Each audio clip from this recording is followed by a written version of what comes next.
wait. Wait. Or if you're a parent, you probably say that a lot. Wait. Just wait. As adults, right, we understand this to be one of the shortest commands in the English language, right? It's one of the most unwelcomed commands when we're asked to wait, right? We don't like the idea of waiting, right? Or that short command, waiting.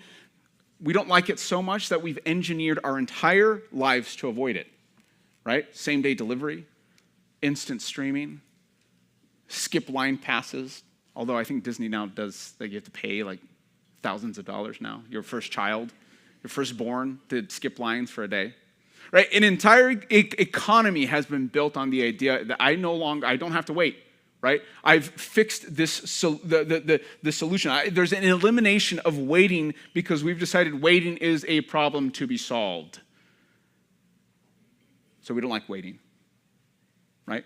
We've found technological advancements, technological fixes, tricks, right, to say I don't have to wait for this. But these technological fixes don't work when we're in the middle of the waiting room, right? God's waiting room. When he has us waiting for a particular reason or a certain season or through certain circumstances, right? There is no technological fix for that waiting room.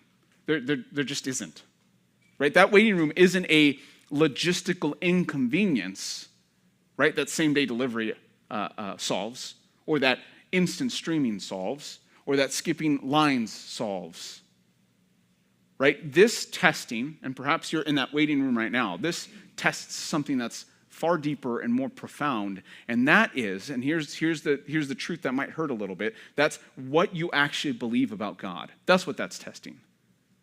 The waiting room you're in now is testing what it is that you really believe about God. What confidence you've deposited in Christ, how much trust you really do have in God, the creator of this universe. See, your wait, and sometimes it feels this way, right? Your wait may feel ill-intended, but God's meant it for his good purpose. Whether we can see that now, whether we can understand it now, or whether you've made it to the other side and you go, that's true. That's true, right? And that's why we're going to be talking about Joseph tonight. You see that right on your sermon sheets there, Joseph, beyond what can be seen.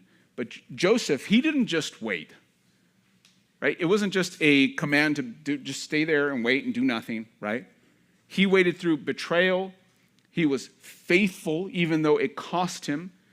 He was forgotten. He had to remain patient through an unseen timeline, or a timeline he really understood, right? You might be waiting here. You might be in this room now waiting for marriage, a meaningful career, or genuine connection, and you're going to find yourself in one of those same seasons of needing to wait faithfully, needing to wait fearfully, and needing to be patient without a visible timeline. Just to give you numbers here. Can I give you numbers? Is that okay? Thank you. Joseph, in terms of years, waited 22 years. He was patiently and faithfully serving the Lord for 22 years, and it all started in Genesis chapter 37 when his own family stuck him in a pit, right? They were going to kill him, and then his brother Reuben was like, no, let's not do that, right? Because we want our father to be pleased with what we've done. We found him. He fell, and we found him, right? So they staged this elaborate, he fell into a pit, we're going to go get dad, and we're going to find him and bring him back, and we're going to get pats on the back for it. But then he comes, and he is sold into slavery, right? 22 years, right? Genesis 37, chapter 2, Joseph is 17 years old when he's sold into slavery, 17 by his own family, hurt by his closest people.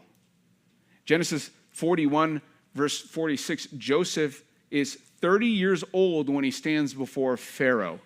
13 years in Potiphar's house and then prison. Genesis 41, verses 47 through 48, there's 7 years of abundance begins. Joseph is now 37 years old. Okay, and then we get up to what we're going to be reading tonight, chapters 45 through 50, right? There's a reconciliation, a restoration that he has with his family, with his brothers, right? He's now 39 years old. He waited, and this is how he waited. He waited through betrayal. He waited faithfully. He waited with hope. He waited patiently until he was ultimately restored fully. Tonight, we will witness the moment that Joseph's 22 years of waiting finally made sense. Finally made sense, right? And I say it that way so that we can understand our present circumstances now. But Joseph, I believe Joseph knew something better, something greater is happening. Something better is happening that God is working through my life right now. Right? So let's read these two verses at the end of Genesis. Genesis chapter 50. I'm going to read the first half of verse 19 and then verse 20. 19b and 20. And that says this. He says, "Do not fear, for I am in the place, am I in the place of God?" He says. "As for you, you meant evil against me, but God meant it for good, to bring it about that many people should be kept alive as they are today." Right? There is always a more profound, a deeper sense of understanding that Joseph had as to why he was going through the things he was going through. Right? That man waited 22 years, right? From pit to Potiphar, prison, and then to be restored. See, these verses here, they remind us that we need to leave all the righting of one's wrongs to God. He's ultimately in charge of those things, right? Even Paul reminds us we're not seeking out vengeance, right? We have to live in the reality of this world. And the reality of this world is we're often going to experience things that are unfair, that are unjust, and that's the reality we live in as we walk through and live through a broken and fallen world. But this reminder here, that as you are walking through or perhaps being dragged across what seems difficult, or where you feel wronged, or this is ill-intended, this feels hurtful and malicious, and I'm suffering and in pain, know that there's more to it than just that. You can't just assume, right, that the weight you're in now, right now, is only meant for hurt. We can't just assume that. As we're walking through this life, we can't assume that. You may be waiting, but the wait, whether painful, anxious, or frustrating, isn't the final word in this life. It's not the finality of things. That's not where it ends. It doesn't end there. It doesn't end with, I'm stuck in this season. Where do I go now? It's not, I'm stuck in this waiting period. I wish I was over there. I wish I was here. I wish I had what they had. Right? Those moments don't have the final say over what God is doing in your life right now, whether we can see it or not. So we can't live by that assumption. And that's our first point for tonight, is don't assume the wait is only meant for hurt.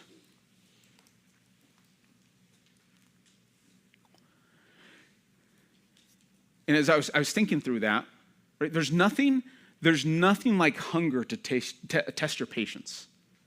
Right? When we're hungry, that really tests our patience. Especially if you're hungry and you show up to a restaurant where the service is horrible, right? Anybody's experienced that before, right? You're hungry, you show up to a restaurant, we're going to eat here, and that's where it really tests your patience, right? You're at this restaurant, right? The server keeps walking by. He's already refilled your soda 3 or 4 times, but the food's not there. So you keep stopping him. Hey, where is the food coming? And every time you stop him, he says, just a few more minutes. Just a few more minutes. Right? And the longer you wait, the more you become convinced this guy does not want me to eat here. He does not want me here. I cannot eat here. The staff in the back in the kitchen, they don't want me to eat here. They're making everybody else can eat here except for me. Right? You've convinced yourself, as silly as this anecdote illustration might be, you've convinced yourself that I can't eat here. Right? But what we don't see, right, unless you're one of those people where you stand up and you're like, what's the kitchen doing right now? What are they doing over there, right? Unless you're one of those people, right? You're not able to see the kitchen's still going. They're still working. Their stuff is still happening. They're working on your food, right? It's just, there's been a hiccup. Something's happened, right? You just can't see it from where you're sitting. I can't see visibly what the kitchen's doing right now, what the staff is doing, or what they're handling, or what they've had to handle that it's taking this long, but we've convinced ourselves otherwise, right? That's where hurt in the waiting room is going to take you. That's where the suffering in the midst of sitting there and waiting, that's where it's going to take you. It's going to convince you, right? Nothing is working in your favor.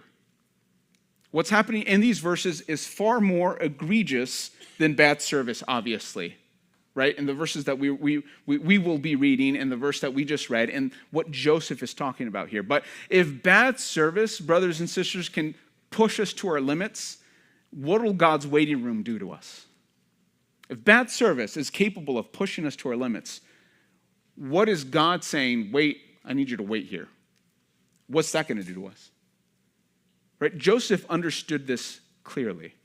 Right? All of his wrongs, we can say, right, were divinely orchestrated to get him to the place where he needed to be, right? And he says it here, right? To bring it about that many people should be kept alive as they are today. There's a purpose and intention in all of that. Right? He didn't stand idly by. He worked, he served, he feared, and was doing all of this faithfully through this whole process. Was he tempted to waver? Well, perhaps, but Scripture doesn't say that to us. It didn't say whether he wavered or tossed to and fro, or he's like, I don't know what to do. No, Scripture doesn't say that. He was faithful in every single step of the way here. We see a man determined to cling to God amid this hard waiting, right? So while suffering in the wait, you may see a couple of things here. And you may see, and we see this in Joseph with Joseph, that the hurt from the closest in the middle of that wait, the hurt that we experience in the middle of the waiting comes from those who are closest to you. You can jot down Genesis 37, verses 18 through 28, but I'm going to summarize this into 2 points and what we see here, and I kind of already summarized it, right? Joseph's brothers saw him coming. They plotted against him, right? They had this pit. Now, this pit wasn't dug up by enemies. This pit was there. The cistern is what the original language says, was there deep enough to throw this kid in, this 17-year-old, and that's what they decided to do. His own family, right? Just betrayal. Like, we're so mad at this guy, they even call him, like, here comes the dreamer, here he comes, this is what we're gonna do to him. See, in the middle of the waiting room, when the harsh comments or the careless comments or the unsolicited advice comes while we're in the waiting season, right, that's even more disorienting. It's disorienting when the hurt comes from where love and trust was supposed to be. Right? Often it isn't just the absence of a relationship. It's the people who reminded you that you're still waiting. It's the careless comments, the unsolicited advice, right? The comparisons, disorientation of being hurt by someone who was supposed to be the person you trusted, who was trustworthy, who you leaned on, right? Just some small examples here, right? Obviously, hopefully, none of your family members have pushed you into a pit, right? And then you were sold off to slavery. I hope not. I hope that hasn't happened, right? But the way that we might experience that now here, that might feel like somebody's just unintentionally dug this pit and has made it disorienting to wait in the middle of what I've been called and assigned it to wait in, right? Family members at holidays. So are you seeing anyone? Just little things. Right? A married friend, I just don't understand why you're still single. Right? The parent who's visibly disappointed every time the conversation turns to grandchildren. Right? Maybe it's another single friend who thinks they know all the answers. Right? And they're saying you're wrong about this and that and the other. It's uniquely painful because they're not enemies. Right? These people love you, but sometimes it's unsolicited and it's careless and how they offer the things that they're saying, right? Their opinions matter most, which is why it's so hurtful, right? But instead of helping, they aid by unintentionally digging this pit, okay? Joseph didn't have a choice about the pit, right? If you read Genesis 37, he didn't say, no thanks, I don't think I'm getting in there. they kind of just like, yeah, you are. You're going to get in there. He had multiple brothers, siblings. They're going to, if you come from many siblings, you know how hard it is to say no to your sibling because they're just going to do it. Okay? Yet he doesn't retaliate, right? He doesn't plot revenge. He doesn't abandon his faith. So he goes from this pit, he goes to Potiphar. We see him serving faithfully. Now, here's how you wait through it, right? Here's how we can take Genesis 50, Genesis 37, and then the subsequent chapters that I'm going to share with you here momentarily. How do we wait through this waiting room and this waiting season? Well, you can't let this hurt become an excuse to disobey. If you get that careless comment, that unsolicited advice, you get this visible disappointment, whatever it is, whatever you've experienced, you can't let that I'm hurt, I'm offended, excuse you from disobeying God. Right? In the middle of that comment, that advice, that disappointment, right? You have to take that to God first. Because if we're gonna cling to God in the middle of this waiting, right, and we're gonna trust His word and His truth, then again, 1 Corinthians chapter 7, verse 17, well, God says, Paul is saying, God through Paul has said that I've been called and assigned to this specific season of life.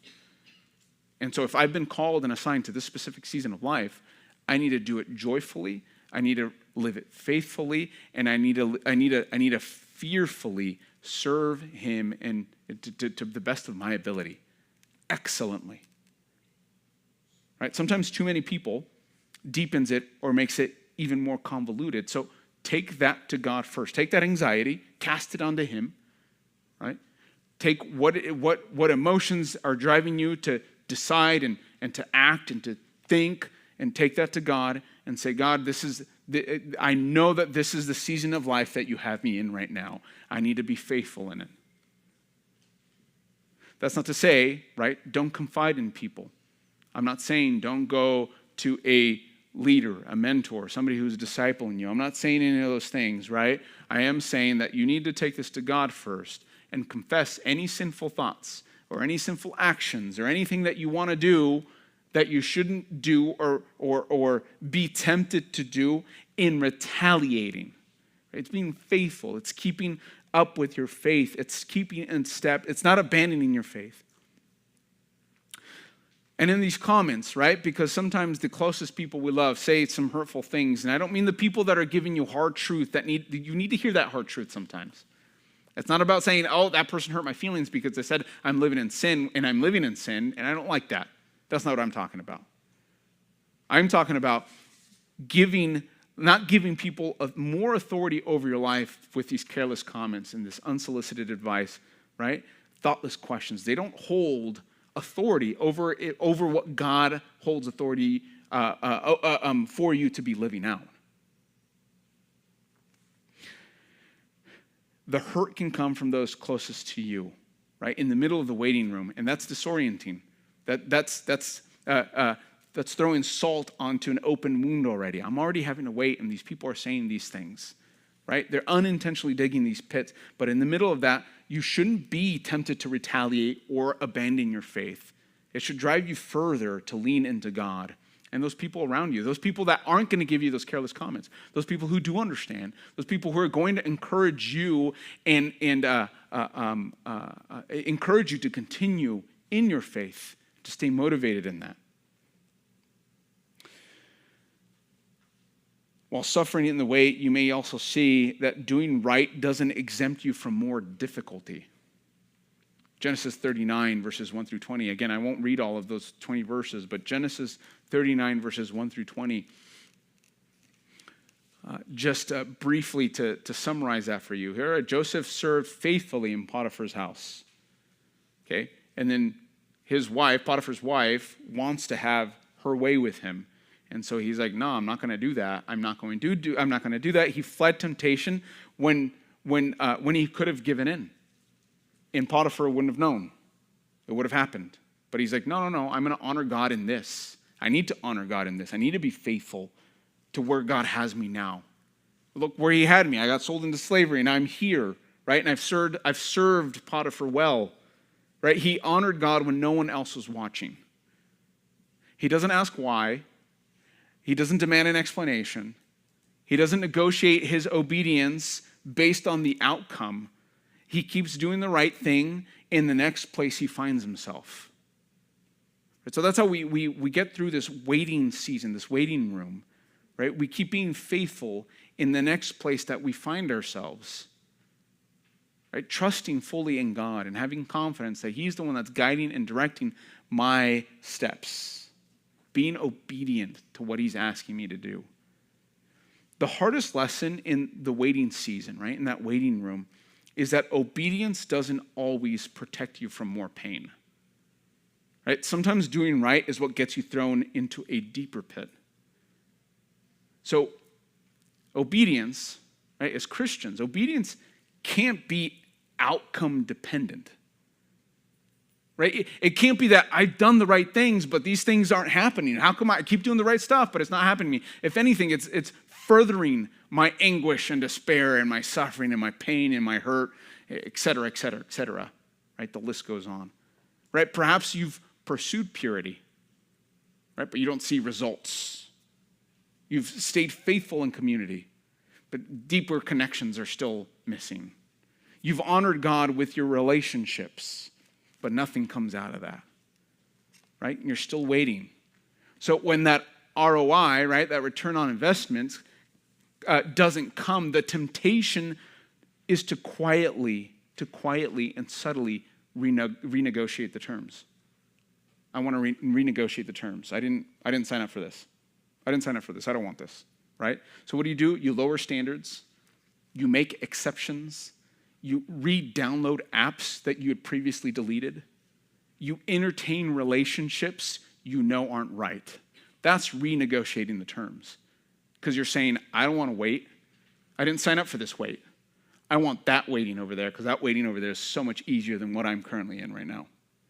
But do we see Joseph doing that in chapter 37, chapter 39? No, we see the end goal. We see when he's been restored and there's reconciliation with his family because he finally sees the bigger picture of it all. Right? That took him 22 years. 22 years. See, Joseph never did any of that. He never lowered his standards. He never made exceptions. He never renegotiated anything. He continued faithfully serving God. Right? So how do you wait when doing right keeps to hurt? It seems to keep hurting. Right? There's difficulty in doing the right thing still. Well, you have to separate obedience from outcome. Right? You guys, some of you, were you here for this weekend for baptism? Yeah, right? So you heard people sharing their testimony. They're testifying how God saved them, transformed them from who they were before Christ and who they are now because of Christ, right? For a couple of those people, I know personally, right, that was costly. It was costly. It was costly to get up there. It was costly to share their testimony because of a spouse, because of family, being questioned. Why are you doing this again? You've already done it, right?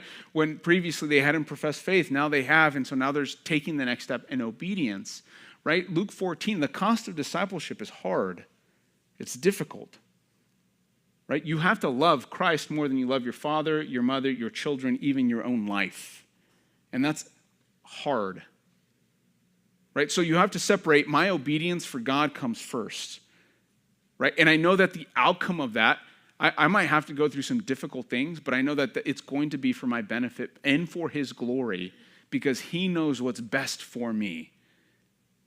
And in your most difficult of moments as well. Right? The second thing is do the next right thing in the next place you find yourself. This isn't a matter of, Joseph wasn't saying, I wish I wasn't here right now. I wish I was over here. I wish I had this job. It would be more comfortable. He goes, no, he was molded into who he needed to be. Paul helps us understand this even further, right? Galatians chapter 6, verse 9 says this. He says, and let us not grow weary of doing good, for in due season we will reap if we do not give up. do not give up, give up. Right? I know that some of you might be in here, right? We haven't spoken. Some of you I haven't really met. This is the first time I've met you tonight. You might be in a spot where I'm ready to give up, right? In the sense of like, why am I still in ministries like this?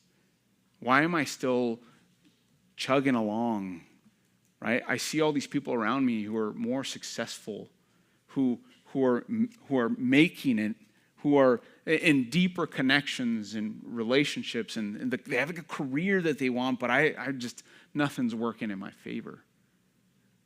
Right? That's how the enemy gets you right there with that mentality. It's saying, everything's working against me, and you've convinced yourself of that. But Paul's saying here, right, do not grow weary of doing good, right? Even if it puts you in a more difficult place. Don't grow weary of doing that. Do not give up. You're doing it for a far deeper, profound reason, right, than just simply saying, I'm working towards that, or I'm working towards this other thing over here. This second part of verse 20, going back to Genesis chapter 50, verse 20, he says, right, God meant it for good to bring it about that many people should be kept alive as they are today, right? God led me at each stage, at each phase, each movement of these 22 years, and he meant it for something far deeper than I understood, far greater than I could have wrapped my head around when I was fleeing from Potiphar's wife and then thrown into prison and forgotten about. In this waiting room that you guys might be in or find yourselves in, maybe you're not in a waiting room, maybe you're exactly where you think you need to be, and that's fantastic, right? But if you're in this waiting room, right, you have to know that the wait is within God's sovereign purpose for your life. And that's hard to wrestle with. That's hard to forgot the word. I want to say luchar, but we're not in Spanish here. It's hard. That's a hard struggle, a hard wrestle. You're battling within that because you're saying, no. I see all these other people flourishing. I see all these other people being successful and doing what they're doing, but I don't have that. I don't have that. You have to know. This is our second point. Know the wait is within God's sovereign purpose.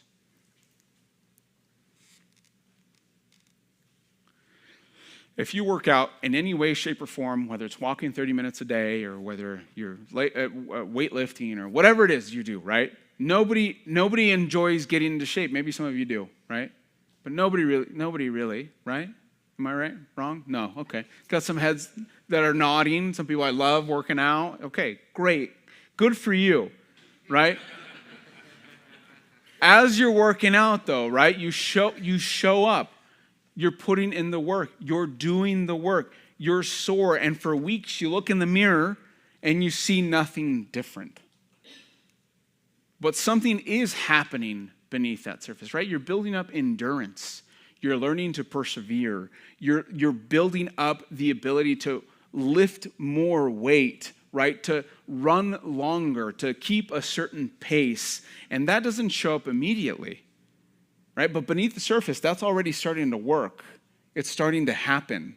And it happens bit by bit, right? That mirror isn't showing you yet, right? Through the stalls, the plateaus, days without progress, right? Those are deflating when there's zero progress, right? You have weeks when you have so much progress and you're able to see it. And it puffs you up even more when someone says, hey, what have you been doing? Because you're looking great, right? That's even more. It's like, okay, I'm doing something, right? Then the following week you plateau. No one says anything, right? That's God's sovereign purpose in the waiting room. What looks like nothing is actually producing something you just can't see yet. And I know that might sound, hopefully it doesn't sound like a cop-out, but it's something that we do not see. We cannot see what God is working through us or what he's preparing for us now that'll ready us for something that happens 6 months from now or a year from now or 5 years from now. Right? God's purpose is moving beneath that surface. Okay? And here's some things that will help us kind of think through that. Maybe I even identify with that. But God's purpose operates even in the most purposeless places. Even where you think, why am I even here? What am I doing in this specific area of my life? It seems purposeless. Right? Genesis 39, verses 21 and 23, that says here, right? Joseph and Potiphar's wife, 21 through 23. Right, it says, but the Lord, but this is after, right, at verse 20, he says, and Joseph's master took him and put him into prison, the place where the king's prisoners were confined, and he was there in prison. Right? You can imagine just how deflated he was after that. I've been doing nothing, I've been nothing but faithful, but nothing but serving and wanting to glorify him and honor him, and here I am in prison. Verse 21, but the Lord was with Joseph and showed him steadfast love and gave him favor in the sight of the keeper of the prison. And the keeper of the prison put Joseph in charge of all the prisoners who were in the prison. Whatever was done there, he was the one who did it. The keeper of the prison paid no attention to anything that was in Joseph's charge because the Lord was with him, and whatever he did, the Lord made it succeed. Right? God's purpose operates even in the most purposeless places. This isn't, with Joseph when things improved. God wasn't there with Joseph only when things got better. The Lord was with him in prison, making sure he succeeded. God's sovereign purpose doesn't require a favorable environment to operate. Right? So the key there is what Joseph did while the Lord was with him. What did he do? Well, he continued working. Right? So much so, he did it so well that the prison keeper was like, you could do whatever you want because I trust you. Right? Joseph didn't wait for his circumstance to confirm God's presence. He didn't say, when things get better, then okay, God's there. Right? He acted as though God was present regardless of where he was. Into the next thing, okay, if this is where God's placing me, all right, I'm going to faithfully serve him. I'm going to faithfully live for him. Right? You don't simply wait for your circumstances to confirm what God has already promised.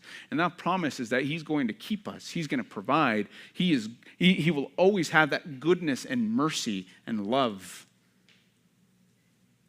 What might that look like, right? None of us will ever have to flee from someone, right? In this sense.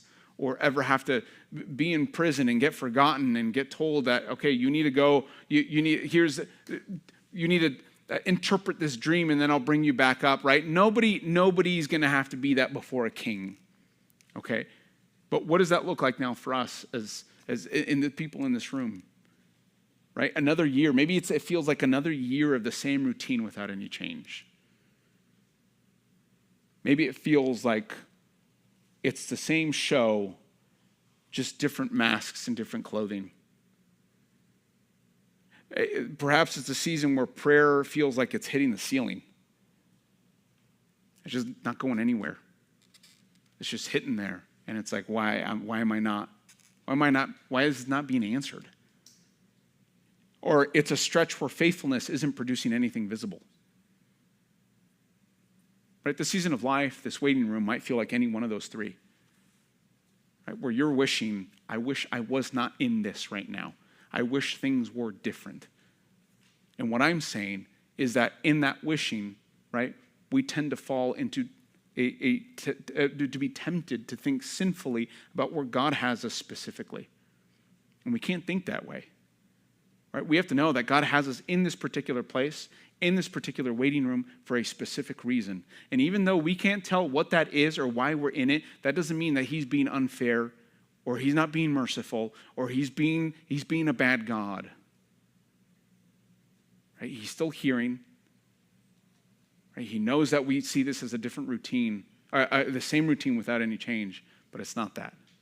Right? The temptation is to wait for God to show up before moving you to keep going, right? Waiting for confirmation. I'm waiting for something. I'm waiting to hear confirmation that I can do this or that, right? Joseph didn't wait that way. He acted faithfully, right? From place to place, he acted faithfully.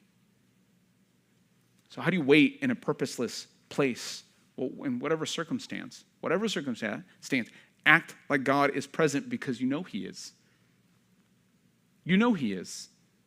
Right? You go, if this isn't your home church, you get preached. Hopefully you're getting taught some good biblical sermons, right? And you're being told to put this to practice. So as you read God's truth, right, you're hearing his promises. You're hearing who we should cling to. You're hearing, well, I should be convicted by this. I should be moved by this. I should be encouraged by this, right? In that same sense, right, we need to act like God is present because he is there. He knows, right? He knows what it is that we need. He knows what tomorrow is going to bring. If you're serving and you're considering, well, this is the same thing I've been doing, or attending a ministry, this is the same thing I'm doing. I've been doing this year over year. This is the same old thing, right? Well, keep serving in the place you're in. Keep attending the thing you're doing. Not the place you wish you were. Right? Because that's flipping it on its head. That's saying, I need to glorify God where I am right now. Allow faithfulness to be the evidence of your belief in God's presence, not over your feelings. Can't base decisions or base our reality of things or circumstances only on our feelings. Right? We're going to allow then our feelings to drive us to make fast decisions that'll land us in hard consequences, or to think a certain way, or to go down a rabbit trail that we don't need to go follow. See, the thing is that our God is the creator of the universe, right? And he knows us. He knows us well. David, the psalmist, it reminds us of this in Psalm 139, 7-8. Right? There isn't a place where we are left, or where we go into a corner, or wherever it is that we might decide that we're going to hide away or isolate in, where he can't find us. Right? Psalm 139, he's saying, search me, O God, and know my heart. Where shall I go from your spirit? Or where shall I flee from your presence? If I ascend to heaven, you are there. If I make my bed in Sheol, you are there. He knows us well. Verse 13, for you formed my inward parts. You knitted me together in my mother's womb. I praise you, for I am fearfully and wonderfully made. Wonderful are your works. My soul knows it very well.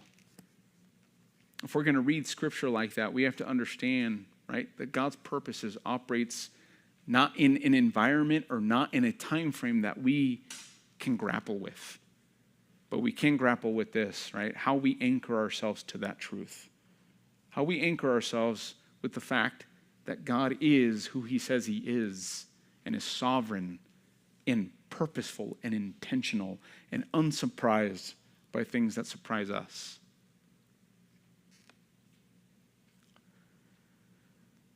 Second thing here is God's purpose isn't derailed by people's forgetfulness.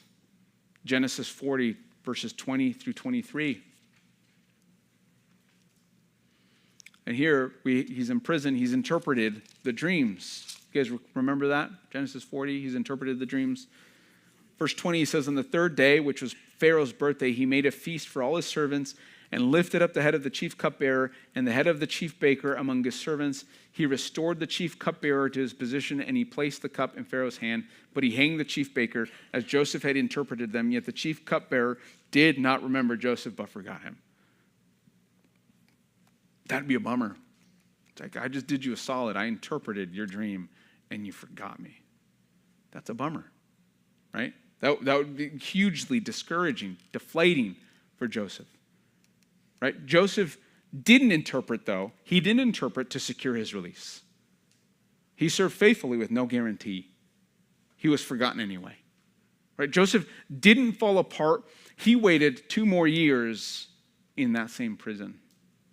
2 more years. So you serve faithfully without making any person your plan or any one thing your plan. You're serving faithfully. You know exactly what it feels like when someone who could have made a difference didn't come through, right? The introduction that didn't happen. The person who said they'd connect with you and never did. It might be tempted to stop trusting, to become cynical about God's provision. Like, God's not going to provide this way. Why even bother, right? Take matters into your own hands. We love taking matters into our own hands because we don't like being told to wait, so we take matters into our own hands. So how do you wait when people forget? Well, don't make people your source. It's for starters. Don't make them your source. keep serving faithfully in the place that you're in, regardless of whether anyone comes through or not. Refuse to let human forgetfulness become a reason why you're doubting God's remembrance. I'm not going to doubt God's remembrance because that person forgot to do A, B, C, X, Y, Z. Right? His purpose isn't held hostage by our forgetfulness. This last thing I want to give you, Genesis 41, verses 37 through 40. Right? What looked like abandonment was actually positioning. Right? What feels like I'm not in his favor, or I've convinced myself that nothing's going to happen. This timeline is unfair, is unjust, right? Here, Pharaoh elevates Joseph to second in command. He's gone from pit, right, to Potiphar's house, to prison, right? And here he is, second in command now to the Pharaoh.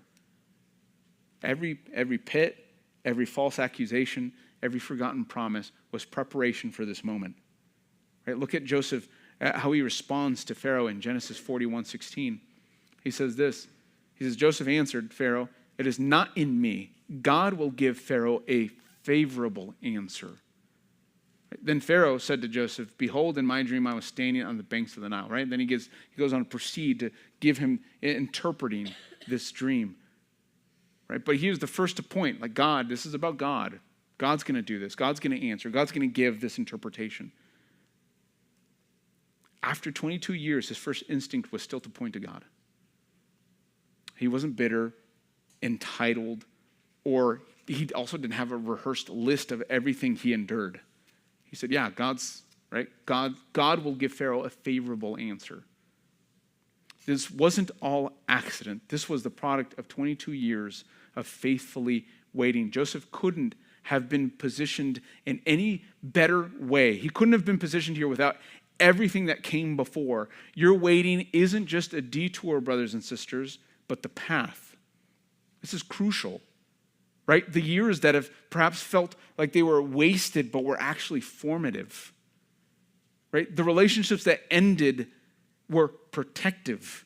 The doors that closed were redirecting. The people who forgot you created space for the right people in your life now. Seeing this as silence is dangerous. Genesis 41 shows that what looked like God forgetting was actually God preparing. So how do you wait when it feels like I've been abandoned here in this waiting room? Well, you keep dependency on God. You stay dependent on him. And this is crucial. You can't despise this process. You can't just sit here and wallow in self-pity and say, I hate this, I can't believe I'm going through this. You can't despise the process. You don't know what blessing comes from this waiting game. What blessing comes from being here as people are challenging you and sharpening you and encouraging you and saying, this happened to me and this is what happens in Compass Room on Sunday nights. You have to trust also that God's positioning doesn't require your understanding. Sometimes we won't understand. Right? It requires your faithfulness. That's what it requires first. The waiting room isn't where the story stalls. It's where God readies you to be what he needs you to be for what's coming next. Right? Going back to what I said about waiting, right? The word wait. We don't like the command. We don't want to wait, right? That's why we've engineered ways of having same-day delivery, faster streaming, faster cooking time on microwaves and whatnot. But there's no app for what Joseph walked through. There's no same-day delivery for a promise that took 22 years. There's no skipping the line for the pit, the prison, or the forgetfulness. And yet in Genesis chapter 50, verse 20, it's what's waiting on the other side of all of it. Right? What he's preparing us for, what he's working through us, what's being formed in those moments of waiting. Right? Joseph can say, you meant evil against me, but God meant it for good. Right? The waiting room you're in right now, whether it's marked by hurt, faithfulness that's costing you, or a silence that feels like abandonment isn't working against you, it's working for you. It's preparing you, it's readying you, and you can't skip this line. You can't despise this line. You can't hate this line. But here's what you can do. You can trust the God who is sovereign over every single one of those moments you're waiting. And in that, we can deposit our trust and our confidence, knowing that we're going to be better off for it. Let's pray. God, thank you for this evening. God, thank you for your word, that we can preach it openly. God, I pray that we can put this to practice immediately and remembering in our waiting who is in control. And that's you. And you are in charge. You have a sovereign purpose, a divine purpose for our lives, God. And I pray that we're able to see that and remind ourselves of it when we're going through difficult things. God, I pray for fruitful discussions here tonight with our small groups. I pray that people can challenge and encourage one another. Thank you for this time, and in Jesus' name I pray. Amen.